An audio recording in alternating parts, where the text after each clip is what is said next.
मी एवढंच सांगतो की हार जी आहे आम्ही लोकसभेमध्ये दिलदारपणाने आम्ही स्वीकारली आणि आम्ही कुठं त्रुटी आहेत त्या शोधल्या आणि ज्या धडाक्याने आम्ही काम केलं त्यामुळे विधानसभेमध्ये परिवर्तन घडलं.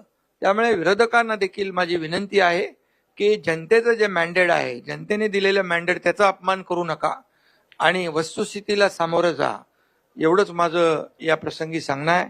आणि आम्ही पुढे जे करू ते या राज्याच्या भल्यासाठी करू, राज्याच्या विकासासाठी करू, सर्वसामान्य माणसाच्या जीवनामध्ये जे बदल घडले पाहिजे, चांगले दिवस आले पाहिजे त्याच्यासाठी करू.